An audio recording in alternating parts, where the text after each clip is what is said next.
हाँ जी, राम राम जी। क्या हाल चाल आपके? उम्मीद करता हूँ आप और आपका परिवार ठीक ठाक होगा। हरियाणा में दोस्तों नई भर्ती निकली है, पक्की नौकरी है और 37 प्रकार के पद हैं। इतनी प्रकार की वैकेंसी है कि पूरा नोटिफिकेशन पढ़ना भी बड़ा मुश्किल हो जाता है। तो इस वीडियो में बताने वाला हूं कि 37 प्रकार के पद कौन कौन से हैं, उनमें से जो मुख्य पद होंगे उनकी योग्यता क्या है, कहां पर ये भर्ती निकली है, कैसे आप फॉर्म भर सकते हो, फॉर्म भरने की फीस क्या है। यदि आप जानना चाहते हैं कि आपको एक नौकरी की जो तलाश है वो तलाश खत्म हो जाए जितना जल्दी हो सके, उसके लिए आपको ये वीडियो देखनी पड़ेगी। हो सकता है इसके अंदर, और हो सकता है क्या, 100% मैं यकीन दिलाता हूं आपको कि आपकी योग्यता के अनुसार इसमें, जी हाँ, इन 37 प्रकार की जो वैकेंसी है इसके अंदर एक वैकेंसी आपकी जरूर होगी। तो यदि आप तलाश में हैं सरकारी नौकरी की, इस वीडियो को आगे देख लीजिएगा। चैनल को सब्सक्राइब नहीं किया है तो सब्सक्राइब जरूर कर लीजिएगा। फेसबुक पेज पर देख रहे हैं वीडियो, पेज को फॉलो करना भूल जाते हैं, पेज को फॉलो कर लिया करो। और वीडियो को शेयर करोगे आपके सगे संबंधों के साथ, तो दोस्तों उनको अच्छा लगेगा और वो आपके बारे में भी अच्छा सोचेंगे। तो दोस्तों फटाफट आ जाइए, हम देख लेते हैं पूरी डिटेल को। तो डिटेल ओपन कर लेते हैं जी। पूरी डिटेल आपको बताने वाला हूं, ध्यान से समझना है दोस्तों। गड़बड़ नहीं करनी है। क्या नहीं करनी है? गड़बड़ नहीं करनी है। तो ये जो भर्ती निकली आपकी, देखिए, भगत फूल सिंह महिला विश्वविद्यालय, खानपुर कला, सोनीपत, हरियाणा। तो भगत फूल सिंह महिला विश्वविद्यालय है खानपुर कला में, सोनीपत में, वहां पर यह भर्ती निकली है। अब सोनीपत में विश्वविद्यालय है, इसका मतलब ये नहीं कि सोनीपत के ही लोग अप्लाई कर सकते हैं। नहीं भाई, पूरे इंडिया से। आप यूपी के हैं तो भी कर सकते हैं, आप बिहार के हैं तो भी कर सकते हैं, आप हरियाणा के हैं तो भी कर सकते हैं, आप हरियाणा के कैथल से हैं तो अप्लाई कर सकते हैं, हिसार के हैं तो भी कर सकते हैं। यानी कि कहीं से भी आप अप्लाई कर सकते हैं। जॉब लोकेशन आपकी यहां पे रहेगी, सोनीपत के अंदर। ठीक है जी। और इसके अंदर मेल भी फीमेल भी दोनों लोग अप्लाई कर सकते हैं। ठीक है, आगे चलते हैं जी।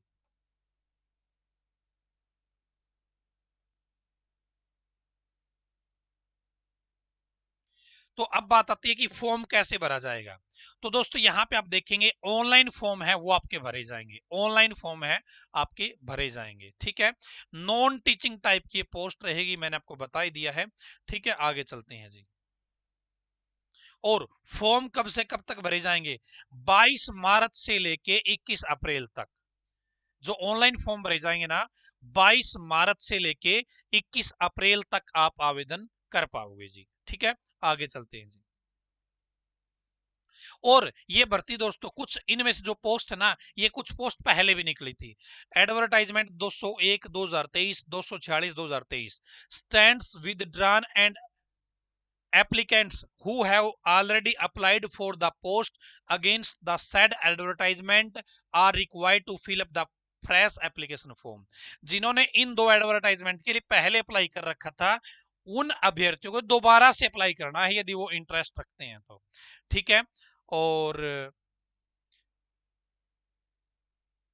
फीस है वो आपकी माफ हो जाएगी।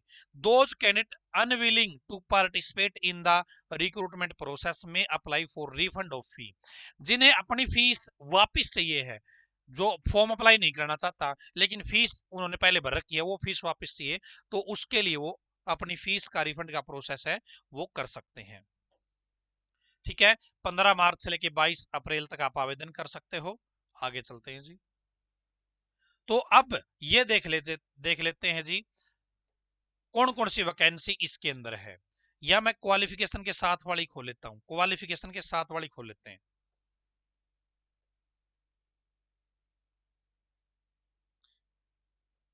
ये देखिए 37 प्रकार की वैकेंसी है। ठीक है, 37 प्रकार की। फीस कितनी लगेगी? फीस अच्छी खासी है, 2000 रुपये है जनरल के लिए, हरियाणा की फीमेल है 1000 रुपये, SC BC है EWS हरियाणा की 500 रुपये है। ठीक है, फीस में तो मतलब ये मानो कि हरियाणा सरकार या जो अपनी केंद्र सरकार है वो इन पैसे से ही इलेक्शन लड़ने वाली है, मुझे तो ऐसा लग रहा है। शायद जो इलेक्टर को लिए बॉन्ड बांड दिए हैं, इतना चंदा आया है बढ़िया बढ़िया कंपनियों से, शायद उसमें भी पेट भरा नहीं है, इसलिए और चंदे की जरूरत है ताकि ये पार्टी और हाई लेवल पे चली जाए। ठीक है, तो फीस अच्छी खासी यहाँ पे रखी गई है, आप यहाँ पे देख सकते हैं। सरकार से रिक्वेस्ट करूंगा थोड़ा सा विचार करें इसके ऊपर। ये बेरोजगार बच्चे हैं, ये हमारे 1,500 रुपए कोर्स नहीं ले सकते बच्चे, वहां पे बोलते हैं कि ताऊ जी की फीस ज्यादा है। तो भाई ये फीस यहाँ पे देखो, बच्चों को जान लगे क्या यार, कुछ तो सोचना चाहिए ना। आगे चलते हैं जी। एक बार अपनी फीस भर दी,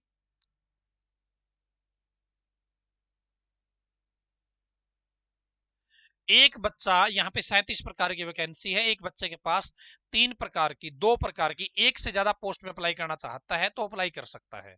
ठीक है जी, कोई दिक्कत उसको नहीं आएगी।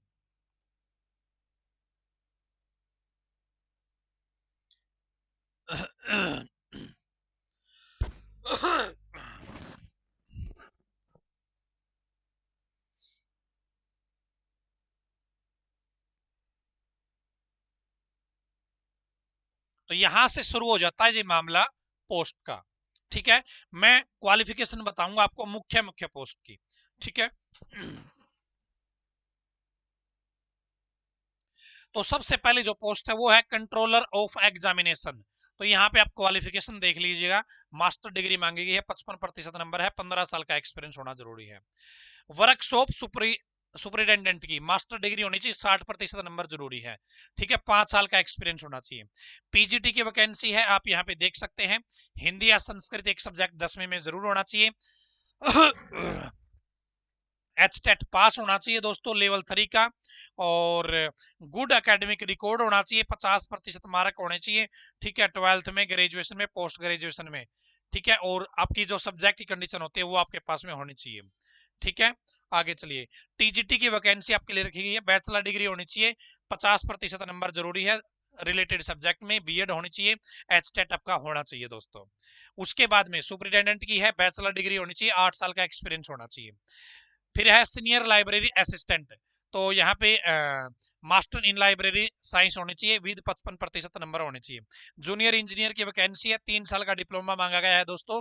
ठीक है, और बीटेक वाले बच्चे भी अप्लाई कर सकते हैं, रिलेटेड ट्रेड में आपके पास बीटेक है तो 3 साल का एक्सपीरियंस यहाँ पे आपका मांगा गया है। हॉस्टल सुपरवाइजर की 12वीं बेस प्लस में 5 साल का एक्सपीरियंस यहाँ पे मांगा गया है। ठीक है, उसके बाद आगे चलते हैं जी। स्टाफ नर्स की वैकेंसी है जी, तो 10वीं पास होना चाहिए, पहली बात तो। ठीक है, और आपका आपका जीएनएम का सर्टिफिकेट आपके पास में होना चाहिए, जीएनएम का। ठीक है, या फिर आपके पास हायर क्वालिफिकेशन बीएससी हो या एमएससी नर्सिंग हो तो भी आप अप्लाई कर सकते हैं। और आपने रजिस्ट्रेशन करवा रखा होना जरूरी है। ठीक है, हरियाणा नर्स रजिस्ट्रेशन काउंसिल में। ठीक है, स्टाफ नर्स की वैकेंसी हो गई। वर्कशॉप इंस्ट्रक्टर की वैकेंसी है, फर्स्ट क्लास 3 ईयर डिप्लोमा होना चाहिए, मैकेनिकल में या प्रोडक्शन में या ऑटोमोबाइल इंजीनियरिंग में। ठीक है, तो आप अप्लाई कर सकते हैं दोस्तों। उसके बाद में पीआरटी के पदों पे भर्ती है, आर्ट एंड क्राफ्ट, तो ग्रेजुएशन होनी चाहिए, 50% नंबर जरूरी है, +2 पास होना चाहिए, 50% नंबर जरूरी है, और एचटेट लेवल 1 में आपका पास होना चाहिए, तो आप इसके लिए अप्लाई कर सकते हैं। पीआरटी इंग्लिश की वैकेंसी भी आप यहाँ पे देख सकते हैं दोस्तों, इंग्लिश में आपकी ग्रेजुएशन होनी चाहिए, एचटेट लेवल 1 आपका पास होना चाहिए। जेबीटी की वैकेंसी भी है, यहाँ पे आप देख सकते हैं, सीनियर सेकेंडरी होना चाहिए, और 2 साल का एलिमेंट्री एजुकेशन का आपके पास यानी कि जेबीटी का डिप्लोमा होना चाहिए, और एचटेट लेवल 1 का आपका पास होना चाहिए दोस्तों। ठीक है, आगे चलते हैं जी। टेक्निकल असिस्टेंट की वैकेंसी है, तो 3 साल का डिप्लोमा होना चाहिए, सीएससी या आईटी में, फर्स्ट क्लास आपके पास होना चाहिए, और बस यही है। फॉर फैशन टेक्नोलॉजी, तो आपका डिप्लोमा होना चाहिए टेक्सटाइल में, 60% नंबर जरूरी है, 2 साल का एक्सपीरियंस जरूरी है। उसके बाद में कंप्यूटर असिस्टेंट, तो 3 साल का डिप्लोमा आपका कंप्यूटर साइंस इंजीनियरिंग में और आई या फिर आईटी में। ठीक है, उसके बाद में जूनियर स्केल स्टेनोग्राफर इंग्लिश है, 12वीं पास होना चाहिए दोस्तों, तो आप अप्लाई कर सकते हैं। ठीक है, जूनियर स्केल स्टेनोग्राफर हिंदी, 12वीं पास होना चाहिए, तो आप अप्लाई कर सकते हैं। ड्राइवर, तो ड्राइवर में आपकी 10वीं पास होना चाहिए। ठीक है, 5 साल का एक्सपीरियंस होना चाहिए, हैवी और लाइट व्हीकल का। ठीक है, और ड्राइविंग लाइसेंस होना चाहिए, हैवी भी लाइट भी। ठीक है, आगे चलते हैं जी। पंचकर्मा टेक्नीशियन, यहाँ पे आप देख लीजिए, पंचकर्मा का आपके पास 1 साल का डिप्लोमा कम से कम होना चाहिए।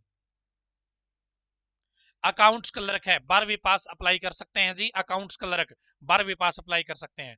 क्लर्क की वैकेंसी है 12वीं पास के लिए, 12वीं पास क्लर्क की वैकेंसी है, आप यहाँ पे देख सकते हैं।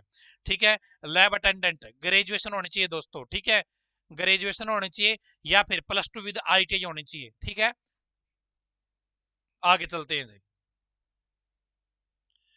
Attendant dark room +2 with science होनी चाहिए, और हिंदी में आपने हिंदी या 10वीं में हिंदी या संस्कृत एक सब्जेक्ट जरूर पढ़ा हो। लाइब्रेरी अटेंडेंट 12वीं पास अप्लाई कर सकते हैं जी। साथ में सर्टिफिकेट होना चाहिए आपके पास, डिप्लोमा या डिग्री, या मतलब या तो सर्टिफिकेट या डिप्लोमा या डिग्री लाइब्रेरी साइंस में। ठीक है, आगे चलते हैं। सिक्योरिटी गार्ड की वैकेंसी है 10वीं पास के लिए जी। ठीक है, एक्स सर्विसमैन को इसमें प्रेफर किया जाएगा जी। उसके बाद पंप ऑपरेटर, तो आपकी सर्टिफिकेट होना चाहिए आपके पास में मोटर में या ट्रैक्टर में या डीजल मैकेनिक में या इलेक्ट्रिकल में या वायरमैन में। पंप ऑपरेटर की वैकेंसी आई है जी, ध्यान से। कई बच्चे मेरे पास कमेंट करते रहते हैं ताऊ जी की पंप ऑपरेटर की वैकेंसी आई तो बताना।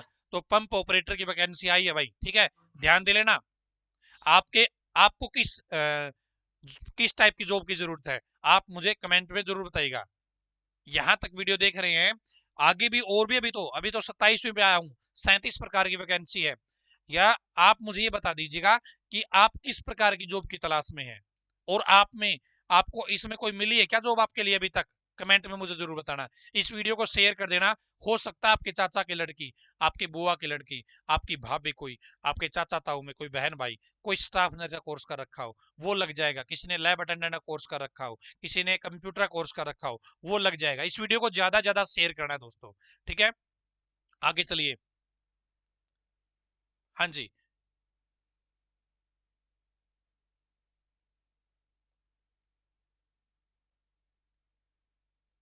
तो इन्होंने क्या किया, 27 प्रकार की जो वैकेंसी है ना, वो वैसे तो 37 प्रकार की है, लेकिन कुछ में एक प्रकार में 2 प्रकार की वैकेंसी जुड़ी हुई थी, इन्होंने क्वालिफिकेशन साथ में ही दे दी।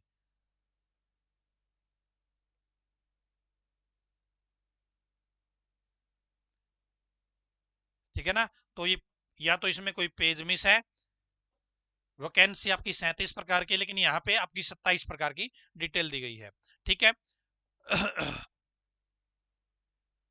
एक बार आगे चलता हूं मैं। ये आपका सिलेक्शन प्रोसेस बता रखा है यहाँ पे।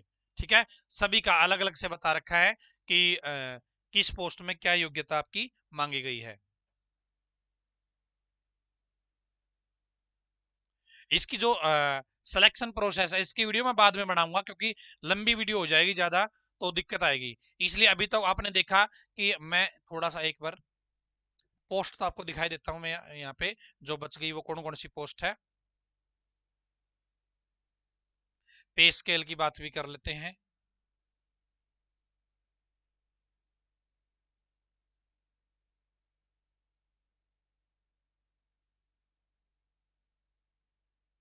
और 18 से ज्यादा उम्र वाले इसके अंदर अप्लाई कर सकते हैं। देखिए, लाइब्रेरी अटेंडेंट की वैकेंसी है जी। ठीक है, एक पोस्ट है, पे स्केल आप यहाँ पे देख सकते हैं।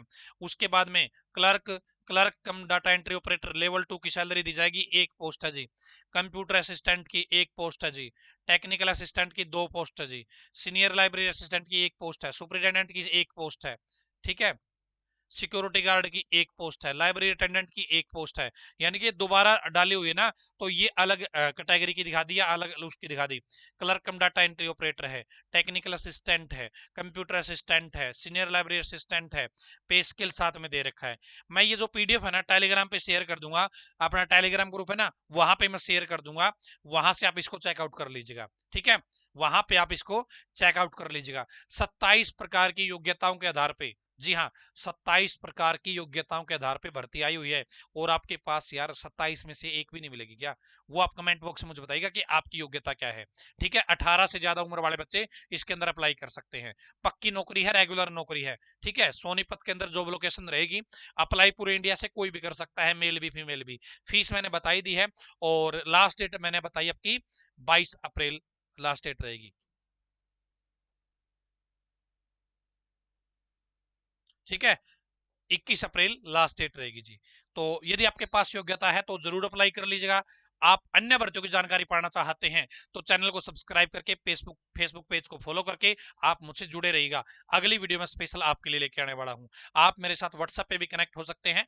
व्हाट्सएप पे आप मेरे पास अपना नाम पता मैसेज कर दीजिए, आपकी क्वालिफिकेशन भेज दीजिए, आपकी योग्यता के आधार पर जो वैकेंसी आएगी वो आपके पास फॉरवर्ड कर दी जाएगी। आज की इस वीडियो में इतना ही। धन्यवाद। भगवान करे आप सभी का समय शुभ रहे।